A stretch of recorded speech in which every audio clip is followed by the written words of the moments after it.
Get Tom up here. He's putting up some scaffolding.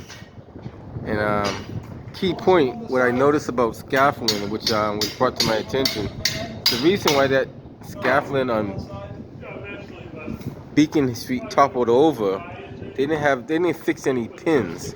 So this one drop pins. Let me show you. This is the newest scaffolding here. So this is pretty much, you can't see it, but it has the pins already made into it. So if you look real close, the pins are already made into the scaffolding, so you're not gonna have to see those pins right there. They kind of squeeze in and pop in place. As long as they secure, you're good. So on the older scaffolding, which is this scaffolding, the bottom one doesn't have a pin. But when you get right here, see that? There's a drop pin that's supposed to keep that scaffolding in one piece. So if you don't put those drop pins in there, that's what happens to your scaffolding. Let me show you another example. Every time you make a section like that, you got to put a drop pin in there. And you got to make sure it's secure. So that's the reason why that scaffolding toppled over. There was no drop pins put into there. And I didn't see, when I did the video, I didn't see none in there either. Let me show you an example of how the drop pin looks on the ground. If I can find one on the ground. They got them around here. So here go one.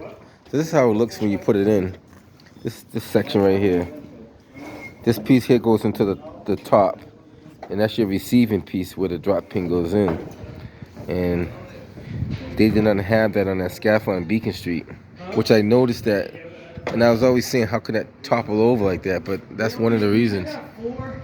See this right there? This scaffolding is a lot like different style. I like this one better because it's easy. It's kind of easy once you know how to put it together.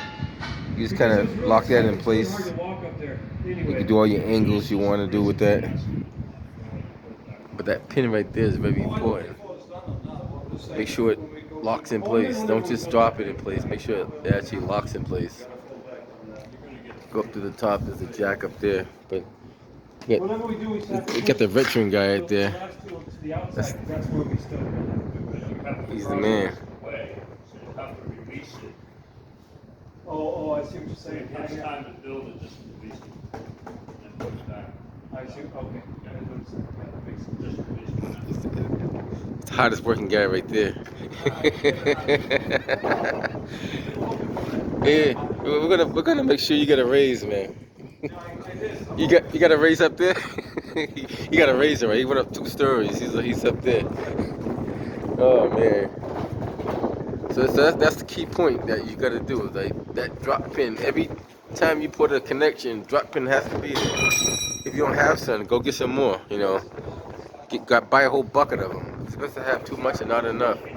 Those drop pins are very important, and you should inspect those every time you get on the scaffold and make sure that everything's still in place. That no one slid these things out of the way. Because sometimes people will sabotage these things and move these out the way on you.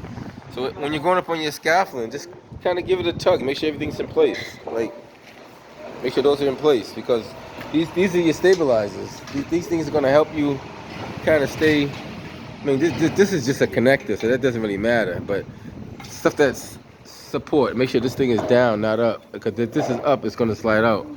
Just do a visual inspection when you get up there, and you should be good to go.